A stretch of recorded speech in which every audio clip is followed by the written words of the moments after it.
Elementary school, we used to have to walk to school during the crack era. So like the streets was like littered with like crack vials everywhere. So I used to get to school and my classmates, they used to sit in front of me, whatever route they took to get to school. And when they sat down and they showed, and I could see the soles of their feet, I could see the crack vials that they stepped on that got stuck in the soles of their shoe. Crazy.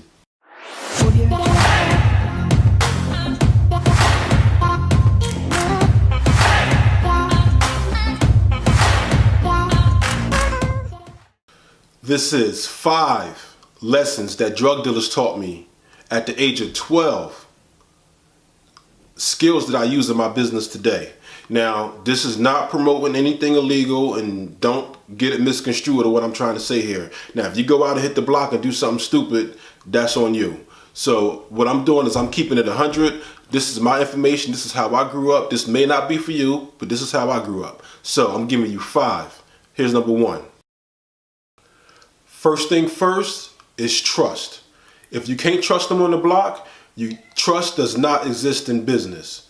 Now, that doesn't mean you can't do business. All I'm saying is you and your partner or whoever you're going to do business with, come up with a mutually beneficial agreement and put it down in writing.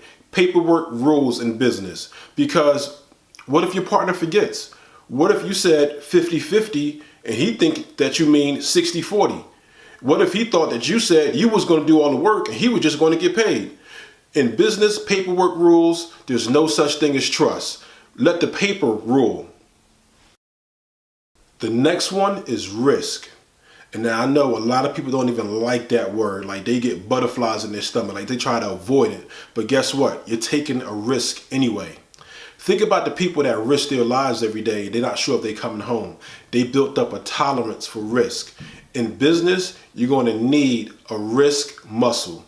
And what I mean by that is that it's 3 different kinds of risk.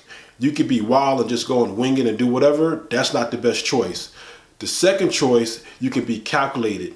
You can think of every possible scenario and you can make the right decisions. Even though it's still a risk, you have the courage to move forward.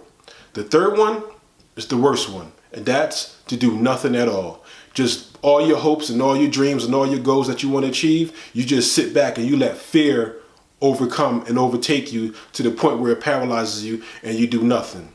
For me, I built the risk muscle, and that's what I exercise every day. Next is lawyer up. That shoebox full of money or that money underneath the mattress wasn't always for you to go and party with or just blow. That was for your protection. And the same thing in business.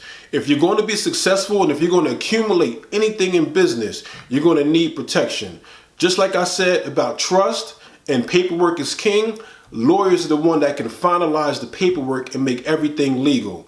Now, just to say you have a successful store or a successful brand and you deal with customers, 99% of your customers may be great, but it only takes one to set you back.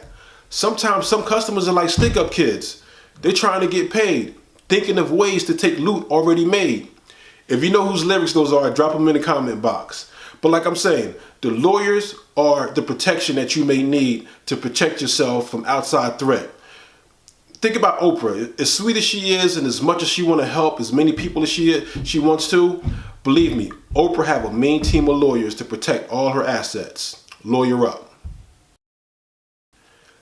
Integrity. Some people say you can't have integrity if you're in an illegal business. Well, I'm here to tell you different. What if you came from an industry where your life depended on it as if your job depended on it? What's the worst that can happen to you at your job? You may get fired. Well, what if you came from an industry where if you made a mistake, you can get fired upon? You'll operate on a whole new higher level. So in my industry, I'm known to be sound. I'm known to be punctual, I'm known to be sharp, I'm known to get the job done. My investors feel safe putting their investments in my hands because I get the job done. Regardless if I have to work 20-hour days or if I have to drive to Alaska, I get the job done. And that's because I learned a high level of integrity. Last but not least, creativity. The saying goes, if you do what everybody else does, you're going to get what everybody else get. And if you want any kind of longevity in any kind of industry, you're going to have to be creative. You understand? Let your creative juices flow. Think about it like this. Post-it notes, cornflakes, potato chips, the pacemaker, the microwave oven, all of those inventions was created on accident. But yet the inventors was creative enough to think about how they could make a small fortune off of their mistakes. So be creative. I mean, let your creative juices flow. And listen, you can change any product by 10% and create a whole new product and market it a different way and make you a fortune. So be creative. All right, so that's my list of 5. Now, I know I probably left some off the list. You guys post comments below. Let's start the discussion. Keep it positive, keep it educational. Let's build. Don't forget, follow, like, subscribe. We're going to keep this going.